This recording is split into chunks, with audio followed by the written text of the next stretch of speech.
Early on, were you able to get around D.O.C. and did you have any dealings with him? Because obviously, I think he was like the first artist Suge was working with before even Dre. Yeah, when he got DOC, Suge had a house in Laguna Hills, and me and Biggie and one of the other little homeboys, Brian, Lil B, we was staying there, and Suge used to bring DOC over there. My first dealings with him actually like on a like thug little like some real shit is we just broke out and was doing the Soul Train Award after party. What the outcome of Death Row?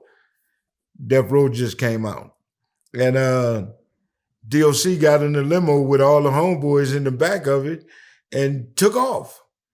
And he was tossing us around that motherfucker, and he pulled going through alleys and shit. So one of the homies, Rock, was ready to get him. And I was like, no, I got this. So when DOC pulled back up in front of the place, we get out the car like, nigga, is you all right? What the fuck wrong with you? Nigga, you know you could have killed us? And he smirked and started laughing. So I fired on him. And when he slid down the limo, some chicks ran to Suge and was telling Suge, oh, he just hit DOC. And Suge come back huffing and puffing. And who hit Doc? Nigga, I did. The homies was ready to do him, but I just fired on him. Because I mean, you know, that's at that time where he was drinking and didn't think. And it cost him a chin check. Okay. All right, and then going back a little bit again, did you attend any of the video shoots early on in the Death Row days? And if so, do you have any stories from any of those? Yeah, we did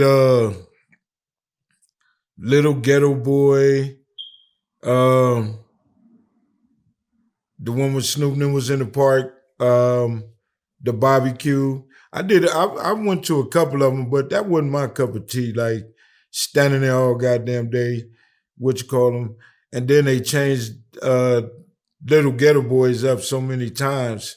I didn't go back. The first scene I did was all of us in the jail cells. They switched that up so much, and then they had Buntry and Neckbone them in the alley. I wasn't into being on camera and all that shit, doing all that shit. But yeah, I went to a few of them. Okay. And then I'd heard that you ran Let Me Ride Hydraulics and that Suge would bring clientele and stuff up there like LL Cool J, people like that.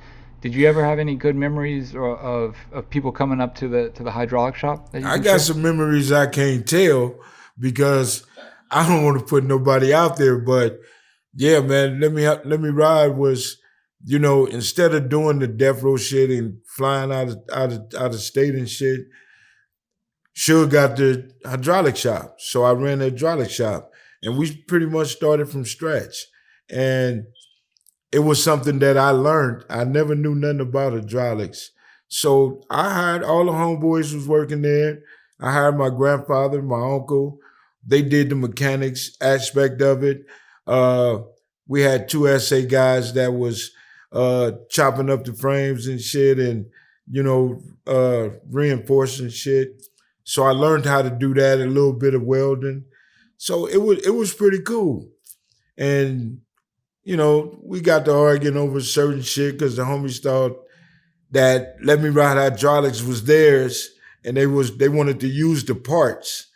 You know, just coming in there getting shit, putting it on their cars. So I locked every goddamn thing up. And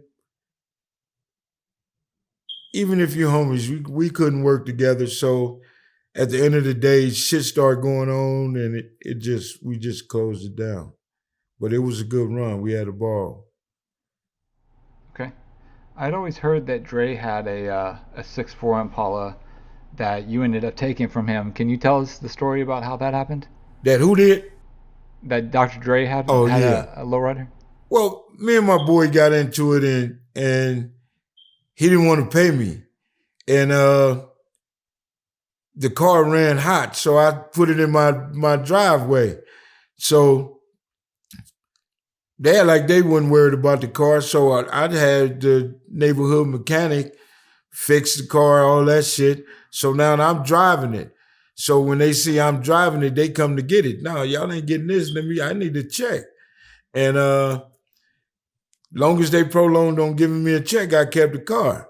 So one day they came and talking about they finna take the car. Okay, it's in my yard. The gate unlocked. Go get it. They wouldn't go get it. So I kept the motherfucker.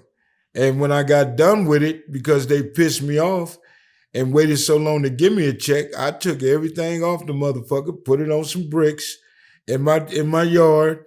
And when they came and got it, they had to bring the tires. I took the rag top, I took everything out that motherfucker. I took the hydraulics, the rims, the music. No, my little brother Timmy stole the music out of it. And I took everything out of it. Motherfucker was clean. But I mean, that's when we was just that was my way of getting back at a motherfucker, telling them, you think you did something to me, I'm gonna do something to you. So I stripped the motherfucker and put it in the little homie boomer car.